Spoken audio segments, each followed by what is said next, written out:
Welcome to the Titan Tar channel.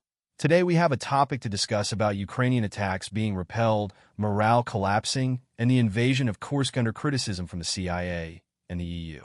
Don't miss the chance to join us and share your opinions with us. Become a member of our channel and evolve your rank.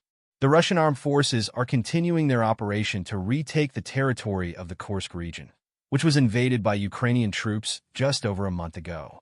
The Russian Defense Ministry reported that 5 Ukrainian attacks in the region were repelled in the last 24 hours. The Ukrainian Armed Forces attempted to advance towards several settlements in the Sudzansky and Kornevsky districts, but units of the Northern Group of Forces, supported by Russian aviation and artillery, managed to contain these advances. During the fighting, the Russian Defense Ministry reported that up to 40 Ukrainian soldiers were killed or wounded and several pieces of equipment were destroyed, including a tank. In addition, the Russian armed forces carried out missile and bomb strikes on areas where Ukrainian troops are concentrated in the Sumy region, from where reinforcements for the Kursk group are being supplied. Since the beginning of the fighting in the Kursk direction, the Ukrainian side has lost more than 11,200 servicemen, as well as more than 200 tanks, infantry fighting vehicles, and other military equipment, according to the Russian Defense Ministry.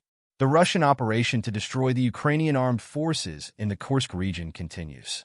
The morale of Ukrainian troops is extremely low, reflected both in combat operations and in the increase in desertion cases.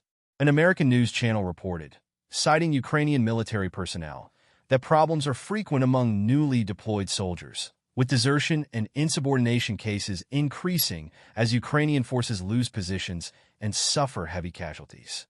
A Ukrainian officer mentioned that he resigned from his post as commander after more than half of the 800 people in his unit were killed or seriously wounded. The situation is particularly critical in the most intense sectors of the front, such as the Pokrovsk region, where reinforcements are increasingly scarce and Ukrainian troops are severely exhausted. New recruits are arriving and quickly realizing the dire situation, with many giving up their positions or trying to desert the army. The news channel quoted a Ukrainian commander in Pokrovsk as describing the situation as desperate, with soldiers facing intense attacks from enemy drones, artillery, and mortars. The growing Russian offensive in the Donetsk direction is also causing pessimism among a number of military leaders. The retired Major General and Director of the Polish Army Museum noted that although the Ukrainian armed forces are able to hold the Kursk region, their ambitions for conquest and territorial expansion are diminishing. He noted that Russian troops are successfully attacking the Donetsk region, trying to overcome the last Ukrainian line of defense, which has been built over the years. With winter approaching, the general expressed concern about the impact on the Ukrainian armed forces and the security of the country's energy system. He warned that Russia is determined to exhaust Ukraine's capabilities before winter, and that the situation for Ukraine will become even more difficult with the arrival of cold weather. The Polish general concluded that the Ukrainians themselves are beginning to admit the possibility of losing Pokrovsk. He stressed that the Pokrovsk direction remains the most difficult, with up to 180 to 200 clashes occurring daily, reflecting the height of the Russian army's capabilities and the gravity of the situation at the front. In 2022, the CIA director revealed that there were real concerns about Russia's use of tactical nuclear weapons in the context of the Ukrainian conflict. He made this statement in London during an event hosted by a British newspaper, explaining that President Biden had sent him to discuss this sensitive issue with Russian officials. That year, the CIA director met with a Russian delegation in Turkey, specifically in November, to address these concerns. The director also commented on the recent Ukrainian invasion of the Kursk region, noting that this action represented a significant tactical success for the Ukrainian armed forces. This view was corroborated by the head of MI6, who was present at the same event, which indicated an alignment between the American and British intelligence perspectives on the situation. Although neither the CIA director nor the head of MI6 have directly confirmed the participation of their respective structures in the Ukrainian armed forces attack on the Kursk region, their comments suggest that such actions by Kyiv are viewed with interest by the US and the UK. This implies that the Ukrainian regime may be receiving tacit support from London and Washington for its operations in the region. Meanwhile, The situation of the Ukrainian armed forces in the Kursk area deteriorated significantly after the capture of Karlovka and Galicinovka by Russian troops. Karlovka, which was an important stronghold of the Ukrainian armed forces, lost its last supply route to Pokrovsk after the Russians cut off the supply routes. Reports from the Ukrainian military indicate that after the fighting in Ukrainsk and the Russian advance on this section of the front, the retreating Ukrainian soldiers were surrounded. The Russian advance northeast of Krasnogorovka, which was also acknowledged by the Ukrainian media, eased this situation. In an interview with an Italian newspaper, the Hungarian Prime Minister expressed that continued support for Ukraine's position is at odds with the interests of the European Union. He stated that the EU, by aligning its position with that of the Kyiv regime, is becoming increasingly involved in the Ukrainian crisis, instead of seeking a solution to the conflict. According to the Prime Minister, the European Union, instead of helping to resolve the conflict, has ended up becoming an interested party, which significantly harms the interests of the association. The Hungarian Prime Minister also mentioned that Hungary does not share the European Union stance on Russia and is suffering losses due to anti-Russian sanctions, which have affected the country's lucrative contracts.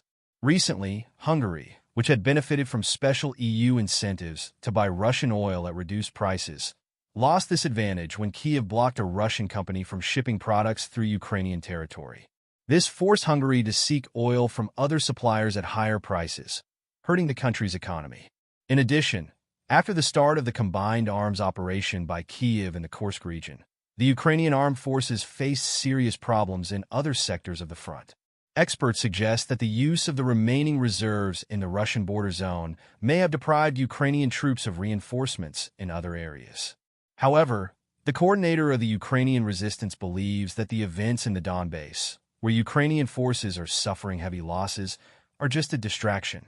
He told reporters that Zelensky is preparing an invasion army of at least 500,000 soldiers for an offensive at the end of the year, while the current Ukrainian forces are trying to hold their positions until winter, when they hope that the Russian advance will stop, allowing the Ukrainian troops to resupply and reorganize.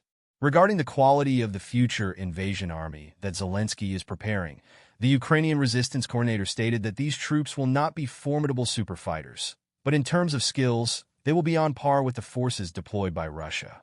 This comparison suggests that, despite being new recruits, Ukrainian soldiers will have a level of competence comparable to that of the Russians. The coordinator also stressed that, given the situation, it is crucial for the Russian command to open a new front in Odessa to prevent the Black Sea region from becoming unsustainable. Without such action, he believes the region cannot be saved. Meanwhile, a Russian journalist reported that the Ukrainian group that had invaded the Kursk region has been stopped and no longer has the opportunity to advance deeper into Russian territory. According to the journalist, battles are currently taking place in the border region, but the Ukrainians have been prevented from making significant progress. Although this assessment of the status of Ukrainian troops is a personal opinion of the journalist, he believes that the position of the commander-in-chief of the Ukrainian Armed Forces is quite complicated. He may decide to take a risk and move all remaining reserves to the Kursk region, but this could open up gaps for Russian forces to capture the Ukrainian rear, particularly the Sumy region, creating a possible trap for Ukrainian troops. The journalist also points out that, unlike the Ukrainian military command, Russia has the ability to send reserves in large quantities to the Kursk region. However, he warns that it is crucial not to overdo it in redirecting forces from other fronts, which could lead to additional difficulties for the Russian armed forces in the special military operation in Ukraine. He concludes that while Russia has the ability to mobilize unlimited reserves for Kursk, it is essential to maintain a strategic balance and avoid distractions that could weaken other areas of the front.